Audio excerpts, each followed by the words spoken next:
Okay, so what we're looking at today is from Balsekar, Consciousness Speaks.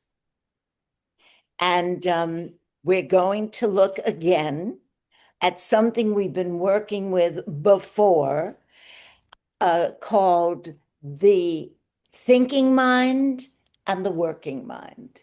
And this is something that Balsekar devised as a tool. The mind is really not split. It's just consciousness. However, when you use this tool of the working mind and the thinking mind, you're better able to begin to become aware of me thinking. What is me thinking? Me thinking has to do with the me, the ego, the mine. And that's what clouds over what Krishnamurti terms thought in its right place. It's important that we watch our thoughts. It's important that we become aware of how this mind works. And one of the ways that we can begin to understand how this mind works is to see when the me thinking appears and when the mind is what he calls a working mind. A working mind is a functional mind. It does what it needs to do. It's very practical. It stays with the fact of things, and it stays in the present. The thinking mind, with me thinking, is always coming from the past or projecting into the future. So let me begin by sharing what Balsekar has to say, and then we'll go over it and we'll discuss it. But most importantly, it's really important to see how the words affect what's going on inside you. Look, the mind constantly wants to go out, right? The mind is constantly going out into distraction, into opinions, right? Into fears. The mind is constantly going out. It also goes out into pleasure, for sure, but it's constantly looking out. This tool is helping us look inward. So let's see what he has to say. The thinking mind, he says, is a conceptualizing mind, the me. What is absent after enlightenment is the thinking mind, the me, distinguishing itself from the other. The conceptualizing thinking mind, the mind which draws on memories and projects fears and hopes and ambitions, that's absent once there's an awakening to your true nature. So he says, the silent mind, because the working mind is essentially a silent mind, and it only comes up where it's needed. The thinking mind is forever chattering. And it comes up maybe where it's needed. However, when it comes up, it's usually projecting the past onto the present. So we never really see clearly. When the working mind is working, it's purely in the present. And so it has more clarity, he says. Let's see. Okay. The silent mind is when the thinking mind is not present. It is silent. But the working mind must continue, otherwise the body couldn't do whatever it's doing. The thinking mind is what creates problems. The working mind goes about its job, and the thinking mind comes in and interferes and interrupts. It says, "Are you doing this right? Could this be done a better way? What if you fail? You'll lose your job." That's the thinking mind. That's the ego. That's the me. So all this thinking mind interfering with the working mind produces worry. And obviously, the working mind can't act effectively. When there is the conviction that I have no control over results, I can only work, then the thinking mind gradually gets ousted and the working mind has full charge, and it works beautifully without the interruptions of the thinking mind. And the working mind at the end of the day is astonished at how quickly the work's been done without any sense of tension, simply because there was no interruption from the thinking mind. So what this understanding produces is the prevention of the thinking mind from obstructing the working mind. Questioner: aren't there times when you need to think, though? What if you were doing mathematics? Well, he says, Balsekar says, that's the working mind. If I have to catch a plane, the working mind says the plane takes off at such and such a time. I have to be present at the airport at such and such a time. I must therefore leave my home at a particular time. All that planning has to be done, and it's done by the working mind. And the thinking mind is what? The thinking mind is that which creates worry for you. The thinking mind is that which creates anxiety. The thinking mind is that which keeps on interfering when you're working. Is this going to be good? And am I going to be all right? Is this going to give me a promotion? Is this going to bring me profit or loss? And the questioner says, all that chattering and rehearsing. Balsekar, chattering is the thinking mind. But when you're really absorbed in something, not necessarily working, you could be absorbed in listening to music, the thinking mind is absent. Then your working mind is in charge. At the end of 2 hours, you'll be surprised that you were working for 2 hours. There won't be any physical or mental strain. Physical, well, maybe, but when your working mind is fully in charge, there's very little strain, very little tension. So, what is the relationship, the questioner says, between the working mind and the me? He says, while the working mind is functioning, there is no me at all. Therefore, the question of a relationship between the me and the working mind doesn't arise. No me, no relationship. But the questioner says, the working mind has a function of judgment. It's deciding that these are tomatoes and are edible, and these are stones and are not. Yes, that's correct.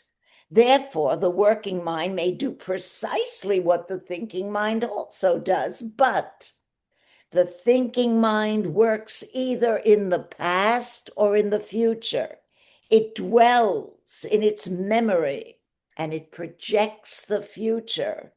The working mind is concerned with the present moment, and that's a big difference.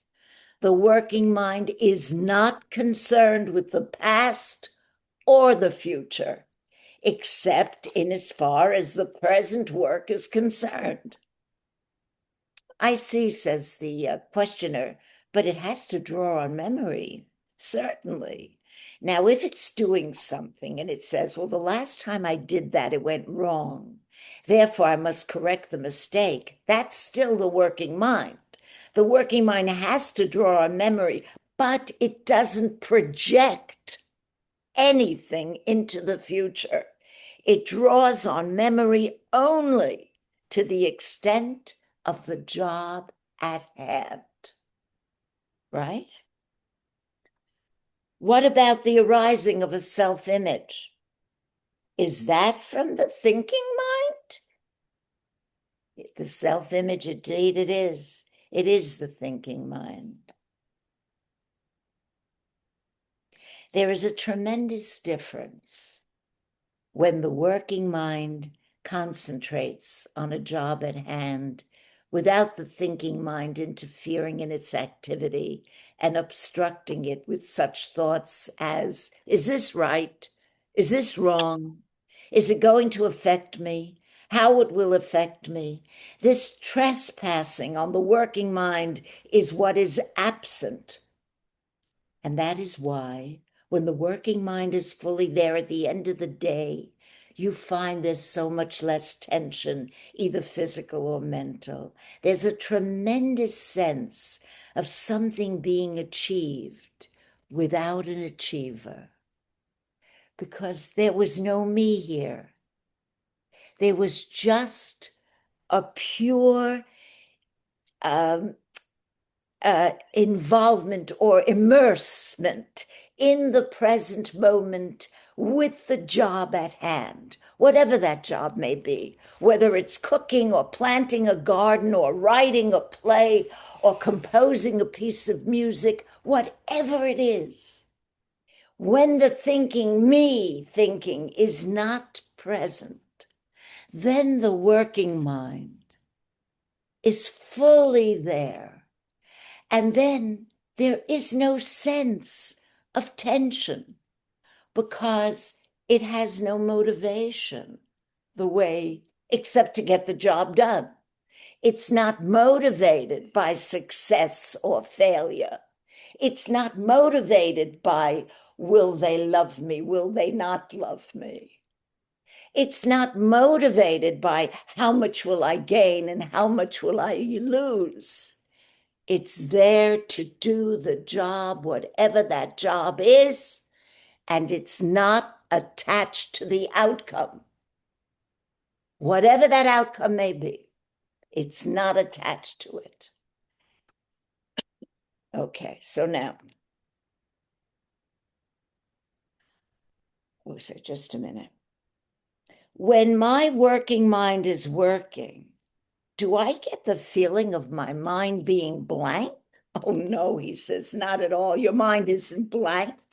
You see this working mind and the thinking mind are only notational differences. When your working mind is there, there is the absence of me thinking. That means you don't worry about the future. Your mind is concentrated on the work at hand. Excuse me. Can you get a second? Yes, sure. The work at hand. Would you say that the working mind is the intuitive mind? Well, yes, you can say that. And the efficacy of that working mind is diminished by the intervention of the thinking mind. In times of emergency, the thinking mind has no time to come in. Then it is all the awareness of the working mind. So in other words, and we've given this example, it's just one example of many. You're walking down the street and someone falls right in front of you.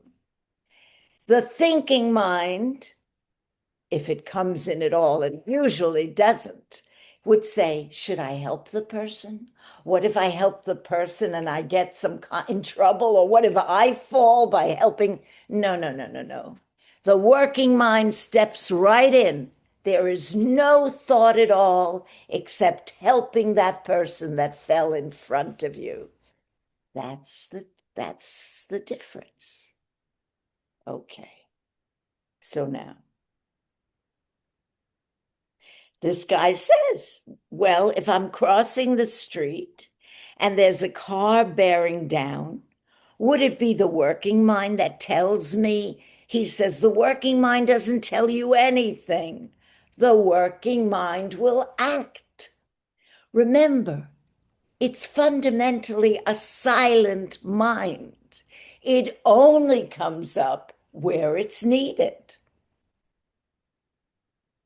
And the guy says, and then I'd run out of the way. Yes, the running out of the way will be an instinctive happening. And the guy says, but if I sit down and worry, if I'm going to have rent money at the end of the month, that's definitely the thinking mind. Well, okay, let me go on. So, does the thinking mind, should I suppress the thinking mind if I see it's going to interfere? Attempts to suppress the thinking mind are the results of the thinking mind wanting to suppress itself. It'll find it can't suppress itself.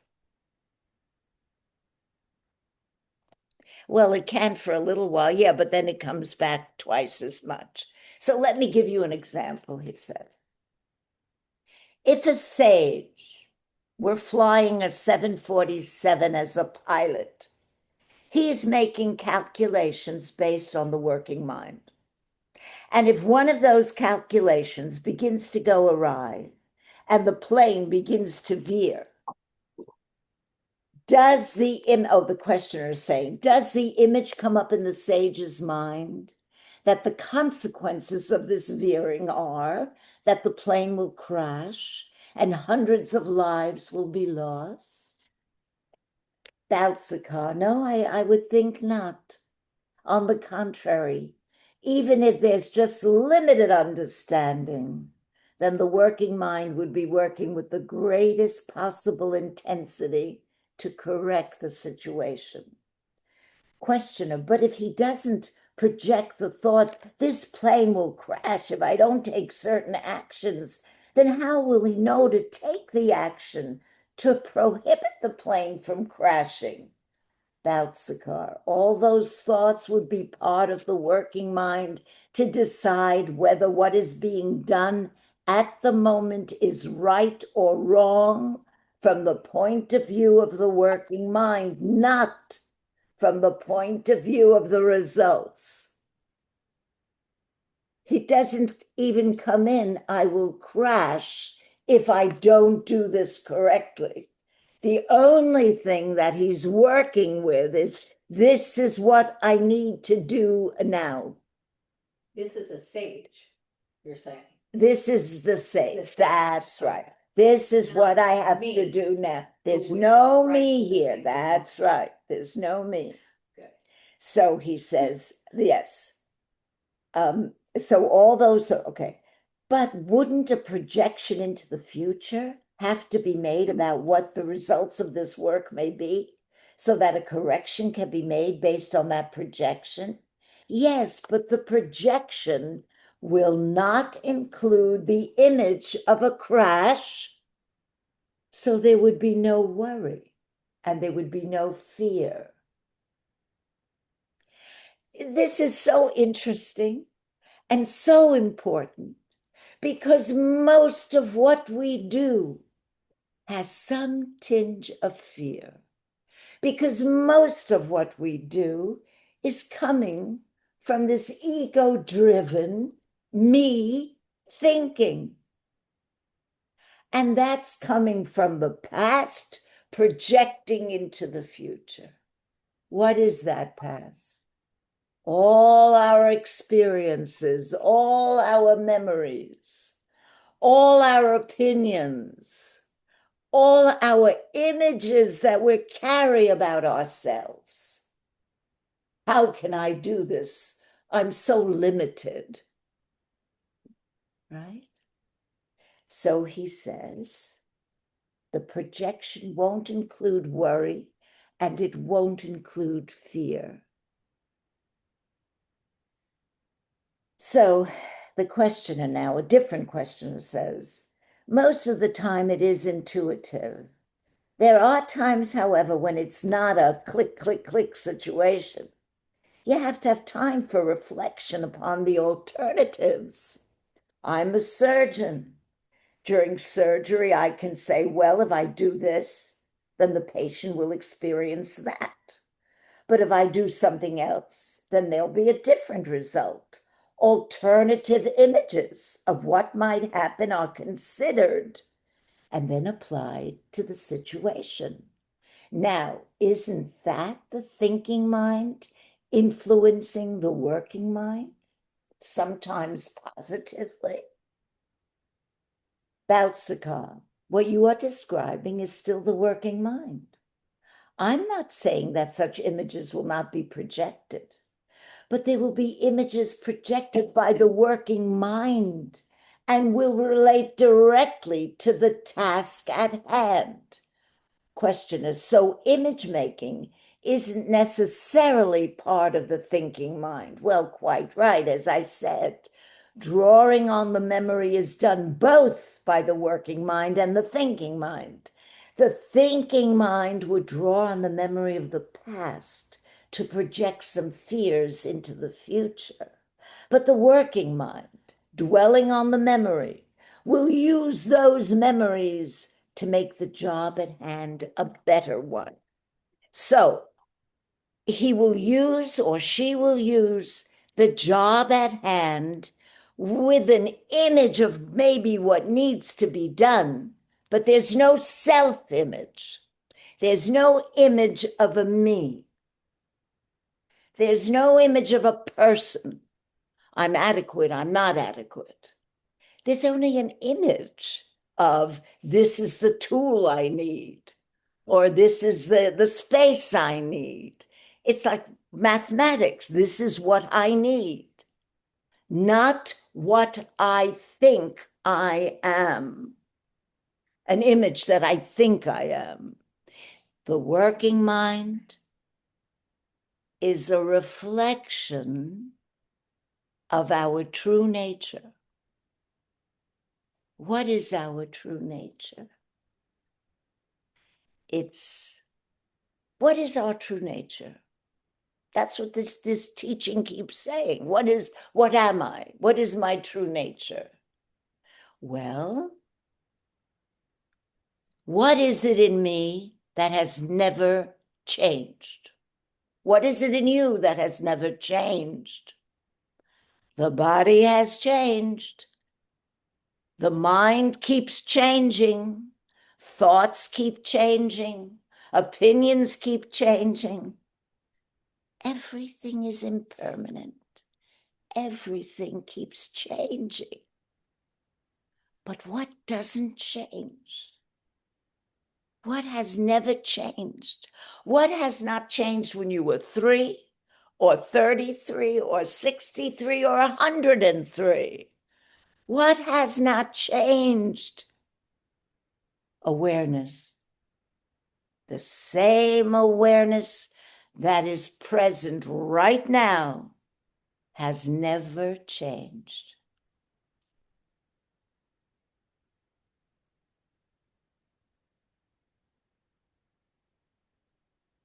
So see for yourself, is that a fact or not? This is not a belief. This is an experience. But you see, we go through life through the lens of the me, which is constantly changing. And that me is seeing that lens through an image. So not only do I have an image of myself, but I have an image of you. And so how are we relating? Image to image is relating. But if we didn't identify with this body, with this thinking mind, if we didn't identify ourselves with that, but only stayed with a sense of being, a sense of being without an identification of being a body, of being a man, being a woman, without naming, just staying with a sense of being. What happens? There's a beautiful sense of freedom. And why? Because there is no me there. It's the me that causes the problems. You know, Balsekar says in this book, let me see, I think I wrote it down, but I think I can remember. Life is pain. Suffering is the mind. The me is what suffers. So, let's say you've been hurt. You've been hurt. What was hurt? And what was hurt? And when does the thinking mind interfere in that hurt?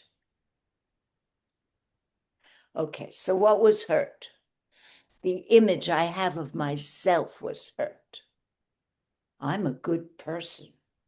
You just said I'm a horrible person. A pain in the heart.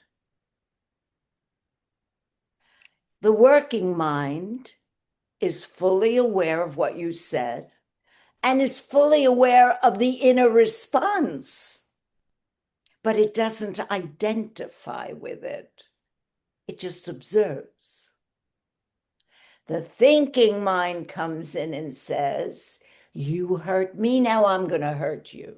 You said this to me, now I'm going to say that to you. Right? That's what happens. And so there's suffering. There's a lot of pain with that. But you see, the suffering, when he says life is pain, but the mind is suffering, he's talking about the psychological suffering. If you look at suffering in your life, you see it's coming from the me thinking and it's coming from the me image. And that's what's causing the suffering. There is pain. The body gets hurt and there's pain. There is loss and there is pain. But the suffering has to do with me. What's going to happen to me now that I've lost you? Where do I go? It's about me again. And there's suffering.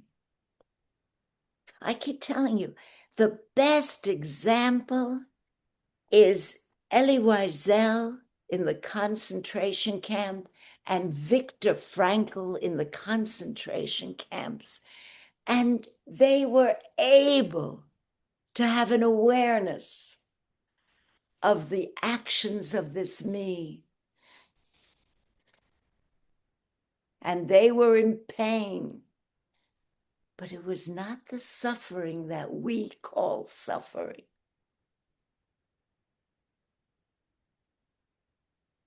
And that's why they said, one of them, I don't know which one now, but one of them said there were always some people who died immediately because they couldn't take what was going on.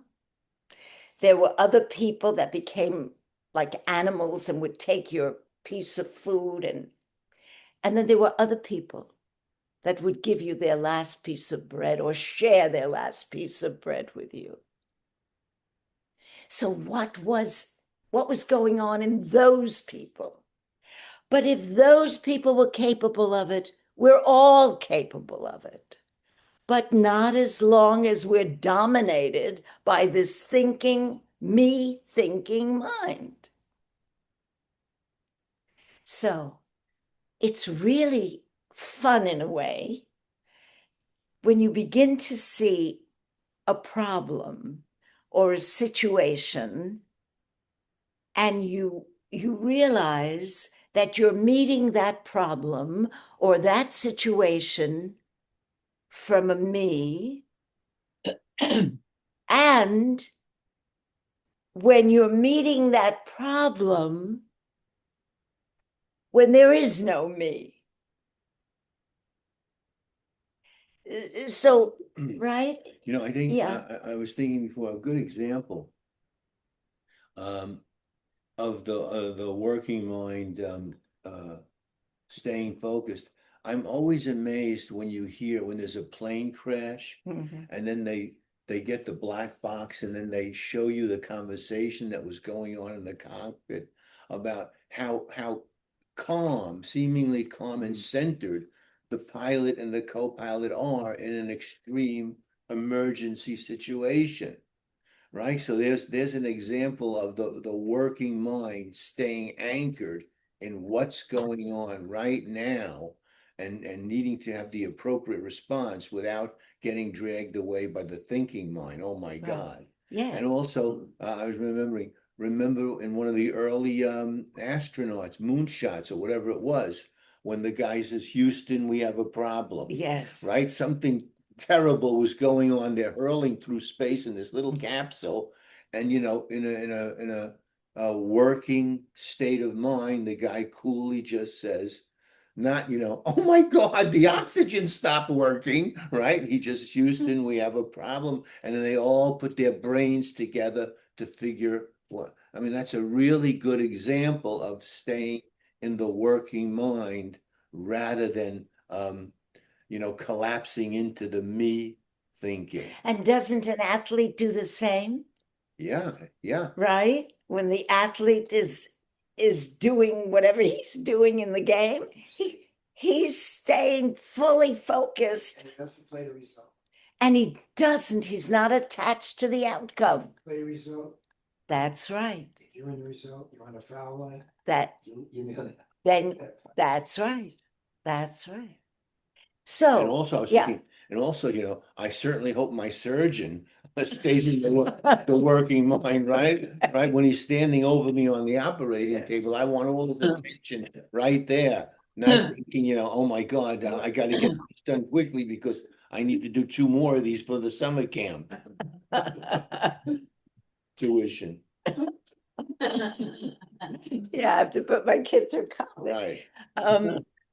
So but bringing it back, because it always has to come back to what's going on inwardly. There has to, that spotlight of awareness to what's going on inwardly. Because you see, you can't just get rid of this me, but you can see it at work. You can see how it's operating. And Krishnamurti always said, the seeing is the doing. The minute you see it, you pull the plug on it. There's a doing. That's the action. The seeing is the doing. But do we see it? Do we let ourselves see it? Or do we get right on the train with that thinking mind and go back and forth and build and build and build inside ourselves the images, the angers, the hates? Isn't that what's going on in the world today? Right? We build prisons for ourselves to live. Yes. Yes, yes. Can we see what's going on without a me? Just the facts of what's going on. And it's not, if it's your facts and my facts, that's not facts. Then that's not facts. When there's a seeing without the me, then there's clarity. Then there's clarity. And then you become the witness to what's going on, just the witness, you just observe. Before, before we came here, and I went to the terrace, and I looked outside, and there's a lot of buildings. And the thought came, can you see this as if you're looking for the very first time? And that was interesting, because I know I've been looking at it, and oh, that building needs to be fixed, and that building should be torn down, and I wish there was a palm tree over here. So I wasn't seeing. I was projecting. It was the me that was seeing. But if you look at something, and especially someone, for the very first time, then what do you see? Because then there's no me, there's no past. It's the first time. And I've told you before, and I'll tell you again, about when we were counseling these couples, and in the couple counseling, one of the wife said to the husband, "You have me so figured out, you won't let me be new." And that's what we do with each other. Now, I remember Krishnamurti always saying, "You never pet a cobra." So I wouldn't kill a cobra, but I'm not going to pet the cobra. So there are some people that you just can't have a relationship with. But that doesn't mean that you can't see them as if for the first time.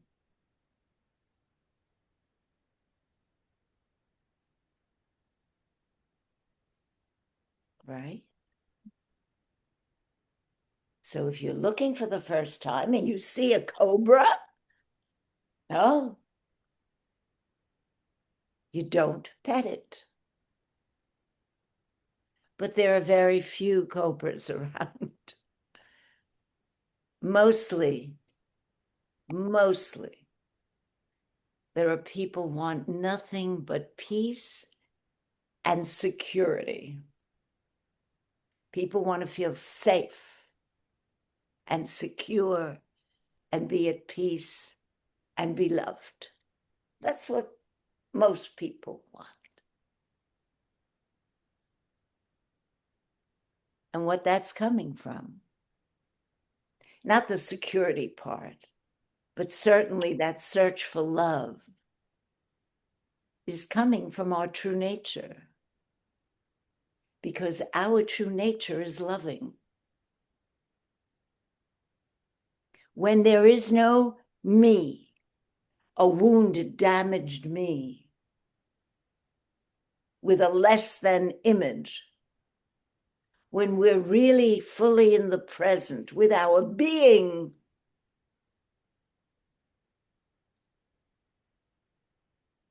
that's love.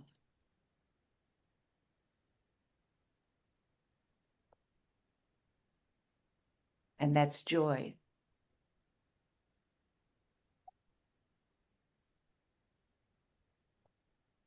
So, the working mind, the thinking mind. We all have awareness of both working inside ourselves.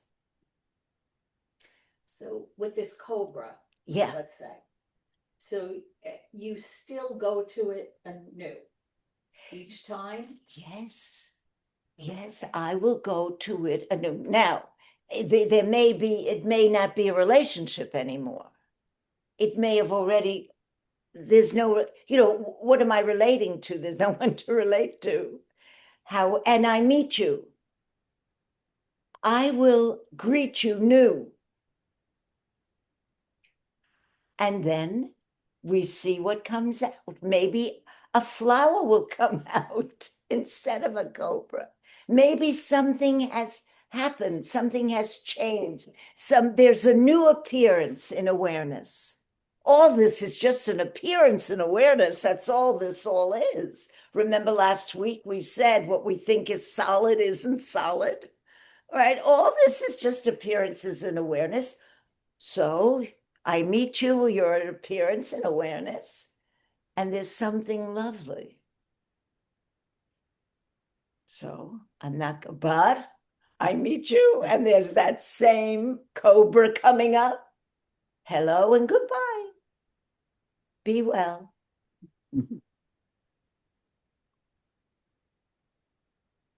Right?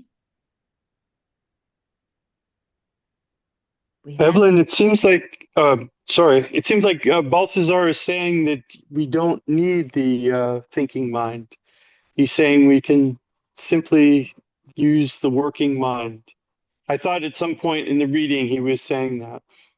well, yes, he does say that.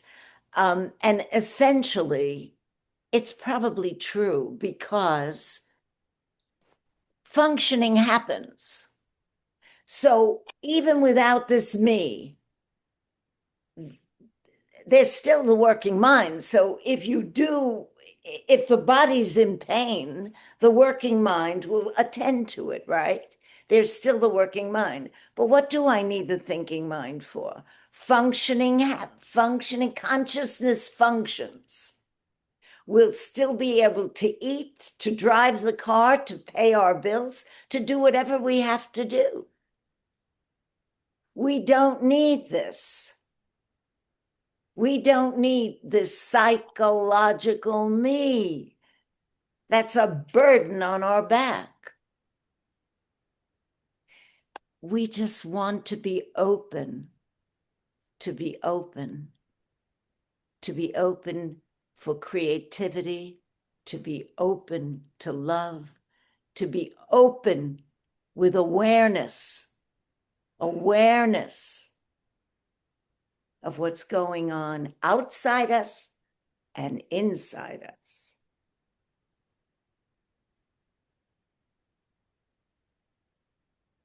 And you know, this doesn't seem really so difficult. This is not that difficult. If you remember not to forget. What'd you say? But it's really, Well, it's almost fun, like, no? no, it's simple, Mm. but not easy. Right. That's a good That's way a to good way put do it. That's right. That's right. It's simple, but it's not easy. It requires paying attention. Yes. Attention. That's That's a good yeah, word. and we're used to not paying attention. That's right. We're all, like you said, All of, drawn to the next shiny object right. or the next scary object. Yes, yes. But attention, to give attention, attend to give full attention. That's so important because when there's full attention, there's no me. Right? Attention is the expression of awareness, Yes, yes. or awareness manifests as attention.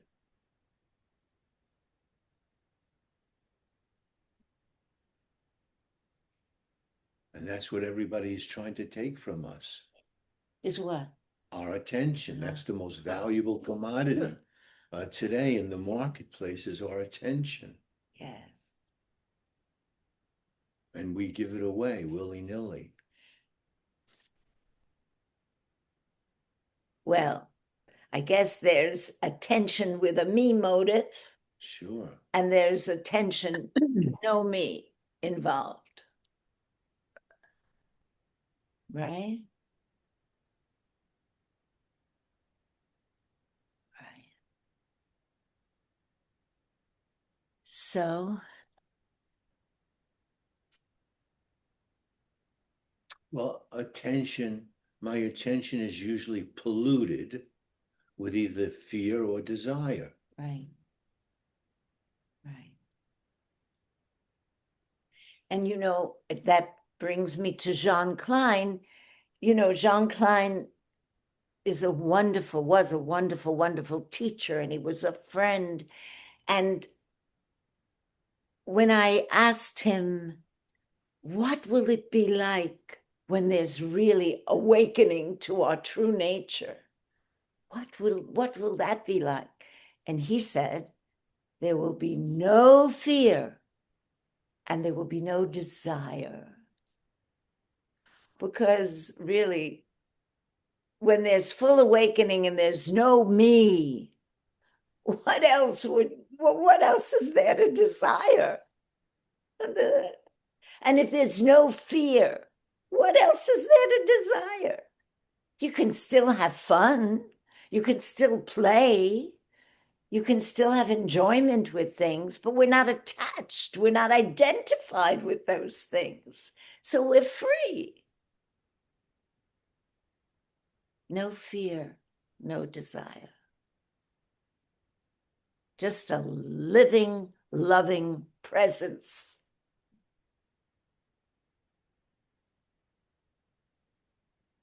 Presence.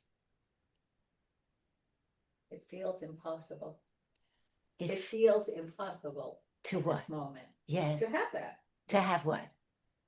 This, what you're just talking about, it just feels impossible right now with everything on you, you know. Hey, but right now, in this moment, as you're sitting here, It's not, yeah. are you okay? Are you present in presence? Of course you are. That's all there is, right? Because that's all there is. That's really all. So how do we expand that? Mm. How do we expand that? I have a friend of mine who looked at the stars last night, had a chat with GPT, and she saw a dragonfly in the sky. She's a very strong woman. I can't hear you. Yeah. Thing, her interpretation was that Venus and was beyond my range. She goes, I never got into Venus and Mars. She saw a dragonfly, yeah. Now the stars line had this back and Oh, forth how, conversation. yeah. And said that you know, we're in this beautiful time now, and we're going into this time. We all know what it is, this time. Yes. That, you know. So I didn't have it. So my thought was, did she put that in there because that's what's inside of her, or is that Chat GPT doesn't think? So that was the conversation going back and forth. And I don't know what a dragonfly looks like. Do you? Yeah. Yeah. Yeah. Is that an evil thing, a dragon? No, not at all. But yes, the question is that something she really saw, or is that just something she's projecting from inside her own self? I think most things are projections from within our own self. Was that her? I think Is that her thinking? well, if it's a projection, then it's a thinking mind. We're stuck in that. We're stuck in that. Witnessing the thinking mind, so you can control your thought. You made reference to that. You said Not control the thought. stop. No, what happens is the seeing is the doing. When there's a witnessing of the thinking mind, there's a seeing and there's an automatic pulling a plug on that. So you're it. Yeah. Now it can come up a second later, but it's in the art of seeing, the observation. But observation without a me, seeing without a me, there's no words, there are no thoughts, there's no movement of thinking. There's just seeing. It's awareness, just seeing. Once the thinking mind comes in when, oh, I want to see that again. Or, oh, that was something that I should not do or whatever. There's like, oh, what's the word? When you censor something or when you editorialize something, It's just a seeing, a pure seeing without any comments at all. That's, seeing, a naked seeing. Oh, Krishnamurti, a choiceless awareness. A choiceless awareness, just an awareness. I'm not putting anything into that, just a seeing, as if I'm seeing for the very first time. And no naming, no naming. That's a blue flower, that's a red flower, that's an apple tree, that's no naming, just the seeing, just observing.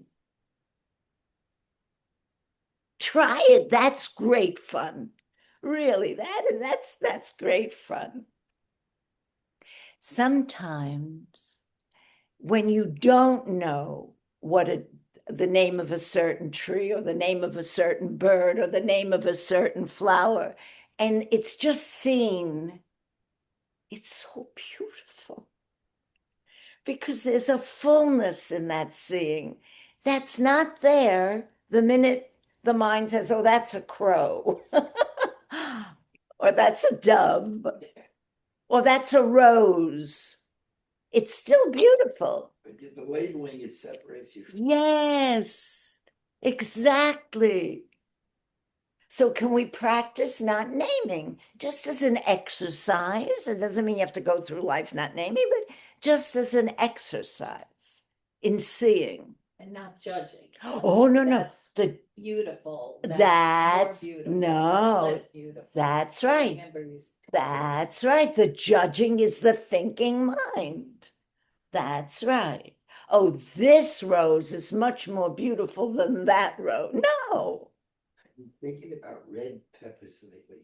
Red And peppers. there's this beautiful red pepper. It's almost alive. Then you see them painted. You see people do things with peppers and Peppers, huh?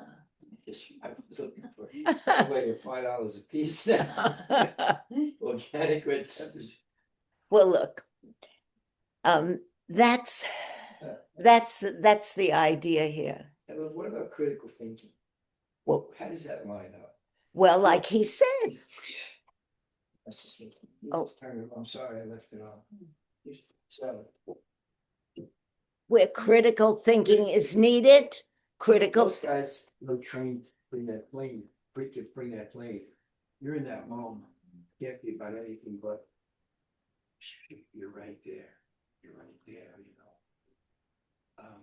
But they've been their critical thinking and is can't do that, gotta do this, gotta remember that, remember they told me this. Yes. So critical thinking is a place of Is part of is the working mind. That's right. So to get a kid who's autistic, learn how to think critically. Yeah. Is a huge yeah. But it's been done and it's being done. Absolutely. Yes. Which gets them into that creative state. Is Right. the working mind the creative state question? The working mind allows for creativity. That's why the happiest people, other people were sitting there painting and painting and painting, and just they're into their painting or their photography or their writing or singing or whatever. I think when I see these people have this creative, how happy they are. Well, of course. There's a need to express creativity, of course. Okay, well, we'll say goodbye. We'll end it here. And I'm so happy you all came. Thank you for coming. And let's meet again. Thank you. Bye-bye. Bye-bye. Bye-bye.